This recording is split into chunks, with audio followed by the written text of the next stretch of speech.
At 12:32 in the afternoon on November 22, 1963, an audio recorder at the White House Communications Agency captured a signal from Air Force One.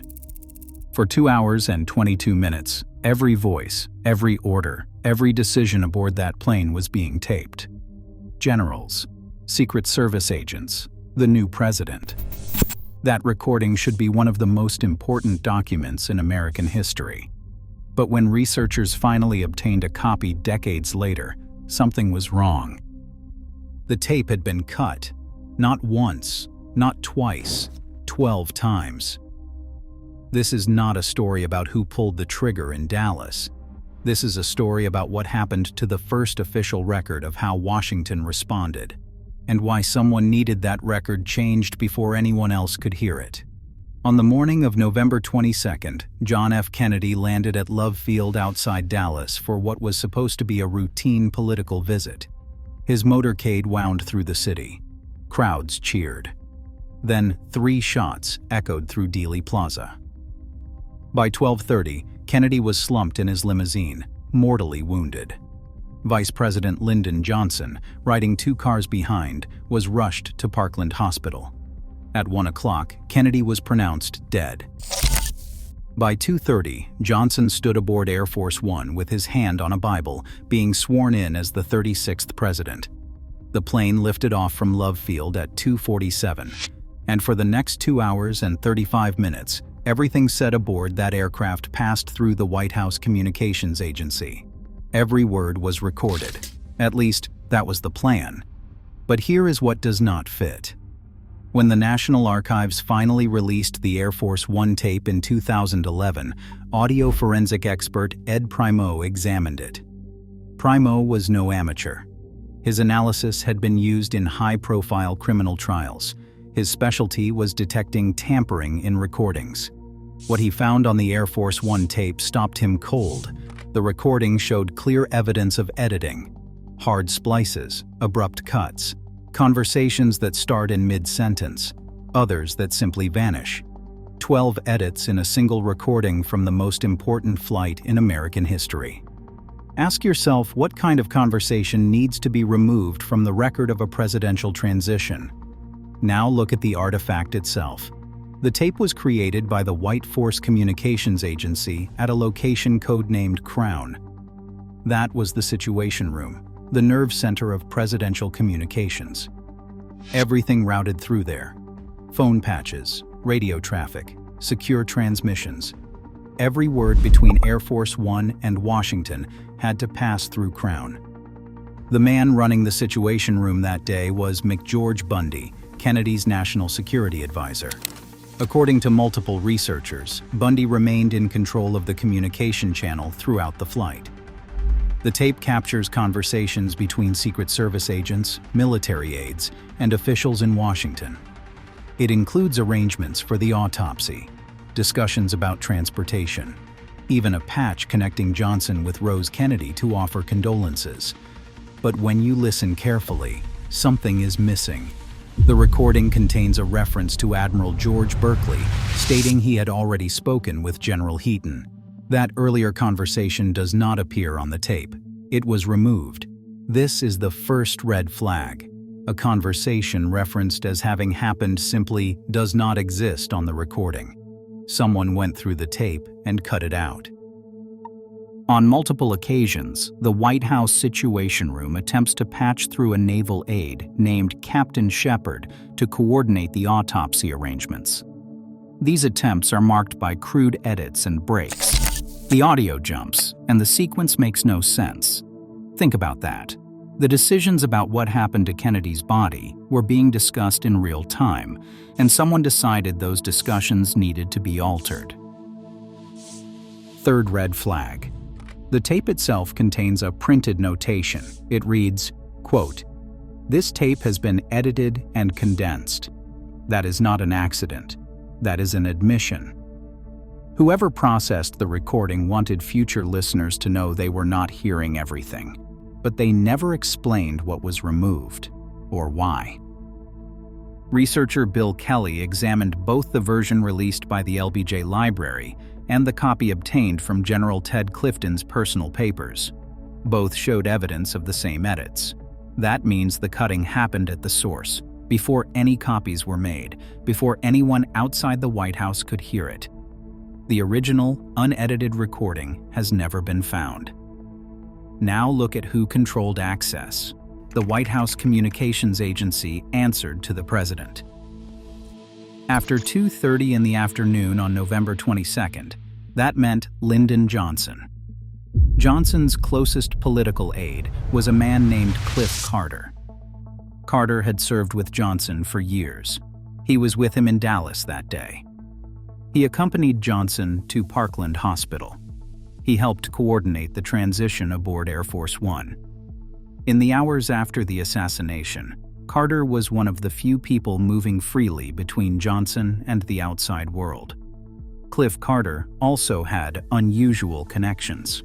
According to researcher R. Harris Smith, Carter had served with the Office of Strategic Services during World II.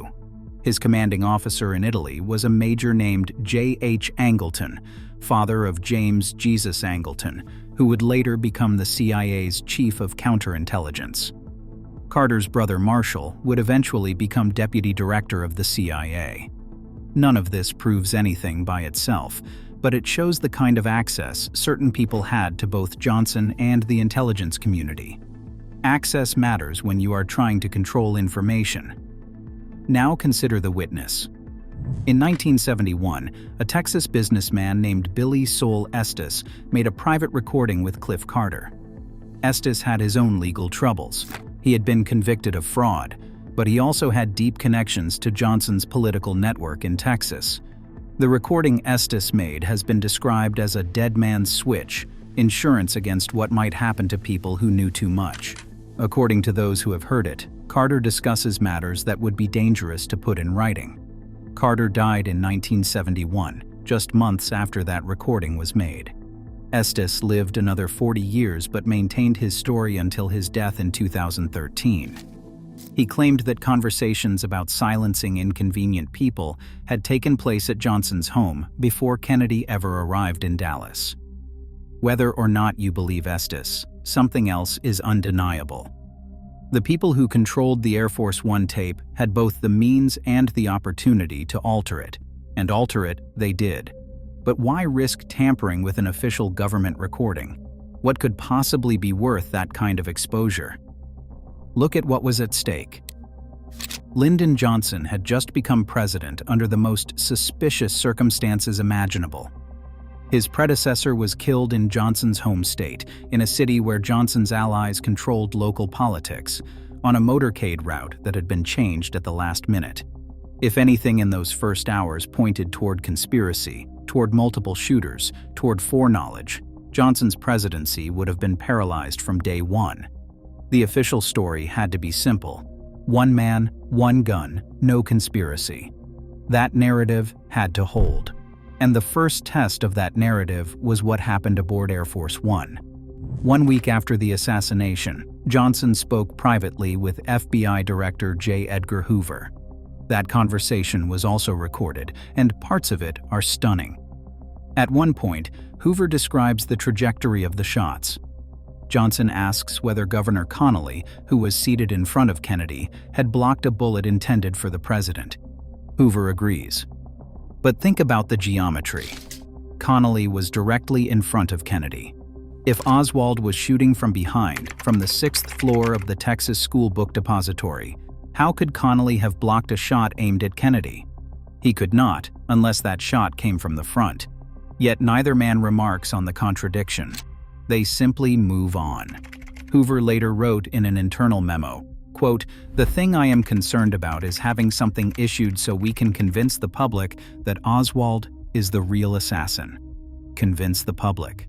Not determine the truth. Not investigate thoroughly. Convince. Now return to where we started." An audio recording made in the most critical hours of the transition of power.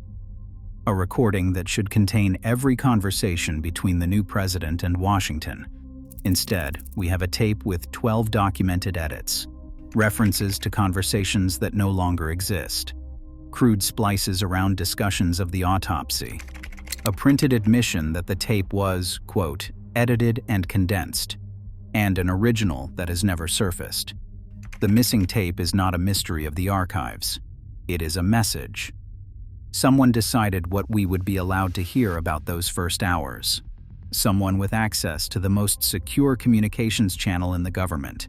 Someone who understood that the first story out of Dallas would become the only story. If the official account was going to survive, the record had to match it. And wherever it did not match, the record had to change. The question is not whether the tape was altered. Audio experts have confirmed it was.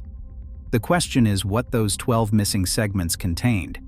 What decisions were made in those erased minutes? What names were spoken? What orders were given? We may never know. But we know this.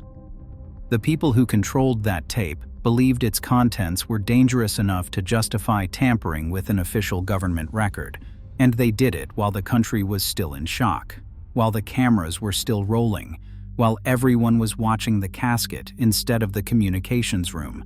That is not incompetence. That is precision. 60 years later, the original Air Force One. Recording remains missing. Researchers have filed requests. Archives have been searched.